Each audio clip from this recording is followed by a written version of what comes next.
Meatballs with mashed potato is a cornerstone of Nordic cuisine. This simple, filling dish is a favorite of both the old and young, and I'm sure many of us have fond memories of this all-time classic.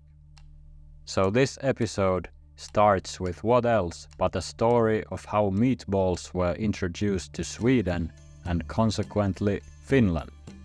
After Sweden's army got crushed in a devastating defeat in Poltava in 1709, the King Charles XII escaped to the Ottoman Empire, where he reportedly fell in love with meatballs and later brought the food to the north with him. For the Finns, however, the aftermath of the battle was anything but cozy meals with meatballs. With the army badly beaten at Poltava, there was hardly anyone left to defend the country. With the fall of Sweden, Russia established itself as the dominant great power in the Baltic region and swept across Finland, leaving behind a trail of blood. This period, 1714 to 1721, would be known as the Great Wrath, and I really wonder who comes up with these names like Great Famine and Great Wrath, as they were both fucking awful. I have said before in this series that we will not go into the details of the horrors of war again, so here's a general idea of how the Great Wrath was. The Russian army systematically destroyed as much of Finland as they could.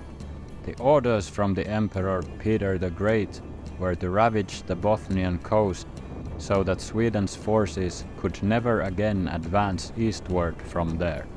Cities were burned to the ground, their populations massacred, raped, and children enslaved. The violence was more brutal the further they advanced and peaked in the region of northern Bothnia. Before mass murder, mass torturing in the cruelest ways imaginable often took place. Such practices have a dedicated word nowadays: genocide. Whoever could flee across the Gulf to Sweden would. This was more achievable for the higher estates, and the peasants' fate was to try and hide in the woods, trying not to starve. It is often said that the Finns' generational caution towards the East, labeled as Russophobia by the Kremlin propaganda machine, has much of its roots in the Great Wrath. It is also often considered the darkest era in Finnish history. So in contrast, everything that comes afterwards in these videos is sunshine and rainbows. And indeed, the battered post-Great Wrath country saw some reforms, a key one being the Great Partition, isojako, which replaced the medieval open-field system sarkajako, in which each house farmed a narrow strip of land in a tightly built village. Now the small and scattered patches of fields were merged. This resulted in significant increase in production and also wealth. But it also effectively ended the concept of a village, which led to the decline of the use of sacred springs, hills and other places, according to Anssi Alhonen of the Taiwan Naula organization. It may have been in the interests of the ruling class to keep the peasants further from each other, so they wouldn't congregate and come up with any undesirable ideas. And it also made me think that combined with the presumed caution following the horrors of the Great Wrath, this could have contributed to our introvertedness to this day. What do you think? Share your thoughts and prayers in the comments. As I have said countless times in this series, and it still applies, that most of the people were farmers. While the Great Partition often benefited the land-owning peasants, it greatly increased the number of non-wealthy tenant farmers, torpparit, or as I like to call them, freelance farmers, who rented a hut in a nobleman's or peasant's land and mainly paid the rent with labor. And while many a peasant found himself in a better position, they also bore the weight of the allotment system, ruotujako. A few houses formed a file, ruotu, and equipped one soldier for the military. The soldiers of the era wore the iconic blue greatcoats with yellow cuffs. This Carolian fashion remained in use even after the Carolian era itself ended. As far as I know, which is not incredibly far, more like a few kilometers, the houses of the farming population, that is, most people, were still wooden cottages. That was, however, considered inappropriate for the increasing amount of wealthy manors, priests' houses and public offices in the cities. There, the fashion changed in favor of stone buildings, the building of which was even subsidized. It might not have been just the elite's taste that drove it, though, but also concerns about the supply of timber for the military-industrial purposes. The extravagant manors were decorated and furnished lavishly in the neoclassical Gustavian style from the 1780s. The name came from the King Gustav III, famously assassinated at the opera. One important figure from this era is Anders Chydenius, a priest, politician, and the leading classical liberal in Nordic history, sometimes nicknamed Finland's Adam Smith. Often said to have been ahead of his time, his achievements include the liberation of the tar business in Bothnia, which brought increased wealth to the region, as well as the world's first Freedom of the Press Act in 1766. Speaking of important dudes, another is Henrik Gabriel Porthan, whose work laid the foundation for this channel, among other things. On a side note, this is Tero Porthan, one of my favorite artists, not least because of the style and subject matter.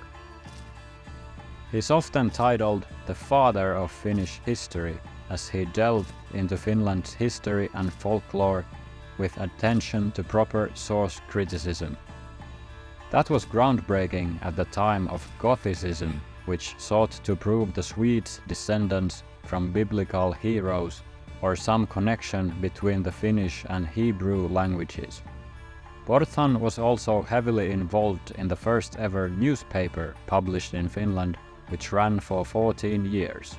In 1776, while the American 13 colonies were fighting for their freedom, the first ever Finnish-language newspaper, suomenkieliset Tietosanomat, was printed but ended its run the same year.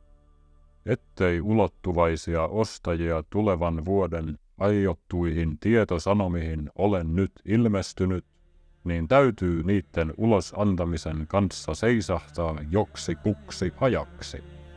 Let's add a third important dude to the list.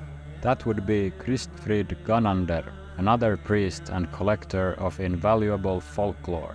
His 1789 Mythologia Fennica, published with Porthan's help, was a piece of inspiration for the compilation of Kalevala and later scholars of Finnish mythology.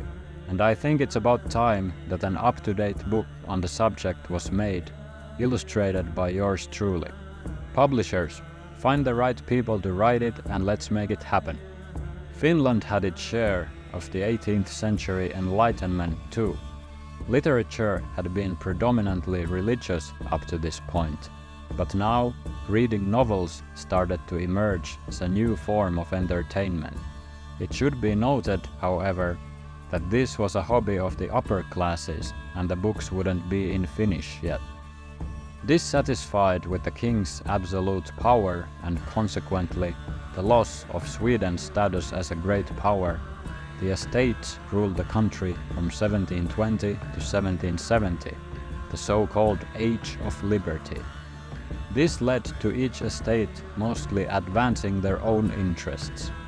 The hats and caps were major parties with opposing views, and that's what they were indeed called. The hats gained the majority of seats and started a war against Russia in 1741. And you can guess how that went. The War of the Hats ended with what else but the Russian occupation of Finland. This time, however, it didn't last that long and the systematic violence and terror was milder, giving the period the Finnish name of the Lesser Rat. The first proper census of the realm was conducted in 1749, counting 2 million residents, of which 400,000 in Finland. This number was an unpleasant surprise to the rulers, who preferred to keep it secret in order not to attract any foreign invasions to the sparsely populated country. In addition to reducing Russian invasions, the life expectancy was improved by improved healthcare. In 1756, it was mandated that every province should have a university-trained physician, or doctor as we say. They were also actively pushing for better hygiene. An interesting detail about that is how the physicians and midwives started to promote breastfeeding to reduce infant mortality, instead of using dirty horns that would spread gut infections and kill the babies. Qualified midwives were trained in Stockholm, and it is the first official vocational qualification for women in Finnish history. This is again tied to the census and the government's concerns about growing the population. In the meantime, Russia had taken Sweden's place as a great power in Europe and around the Baltic Sea, as Sweden's small population was inadequate to supply cannon fodder for constant warfare. And when we talk about European history, constant war was pretty constant. By the early 1800s, Napoleon's France was at odds with Britain, among others. Napoleon forced much of Europe into a continental blockade against the UK, with Russia taking part as well after suffering a crushing defeat against Napoleon's forces. Sweden, on the other hand, was very fond of Britain, or at least the lucrative business with them. Napoleon, of course, was not fond of this relationship and ordered Russia to force other countries to join the blockade by any means, including war. So Russia attacked Finland in February 1808. Sweden's strategy was to withdraw towards Oulu while delaying the enemy and then launch an offensive in the summer with reinforcements from Sweden, which was a total disaster. In the spring, the supposedly invincible sea forts of Svartholm and Sveaborg surrendered, with Russian forces once again marching across Finland. This was possibly quite a surprise for the Emperor Alexander I, whose goal was nominally only to force Sweden to join the blockade.